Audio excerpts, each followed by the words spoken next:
પાંચબત્તી વિસ્તારમાં ગંદકી અને કચરાના નિકાલના પ્રશ્ને વેપારીઓની તંત્ર સમક્ષ રજૂઆત.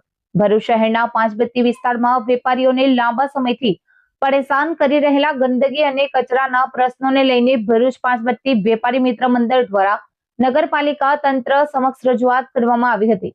ભરૂચ પાંચબત્તી વેપારી મિત્ર મંડળના આગેવાનો તથા સ્થાનિક વેપારીઓએ સાથે મળી પ્રમુખ સ્વામી કોમ્પ્લેક્સ, ધનલક્ષ્મી કોમ્પ્લેક્સ, હાફિઝ મંઝિલ અને જગદીશ શોપિંગ સેન્ટર સહિતના વિસ્તારોમાં લાંબા સમયથી ચાલી રહેલી ગંદકી, કચરાના અયોગ્ય નિકાલ, નિયમિત સફાઈના અભાવ તેમજ ડોર ટુ ડોર કચરા સંગ્રહ સેવાના અનિયમિત સમય અંગે ભરૂચ નગરપાલિકાના ચીફ ઓફિસરને રજૂઆત કરી હતી. વેપારીઓના જણાવ્યા મુજબ બજાર વિસ્તારમાં નિયમિત સફાઈ ન થવાના કારણે ગંદકીનું પ્રમાણ વધી રહ્યું છે તેમજ ડોર ટુ ડોર કચરા સંગ્રહની સેવા પણ નિયમિત સમયસર ન મળતા વેપારીઓ અને સ્થાનિક રહેવાસીઓને મુશ્કેલીનો સામનો કરવો પડી રહ્યો છે, જેના કારણે બજારની સ્વચ્છતા ઉપરાંત વેપારીઓ અને ગ્રાહકોના આરોગ્ય સામે પણ પ્રશ્નો ઉભા થઈ રહ્યા છે.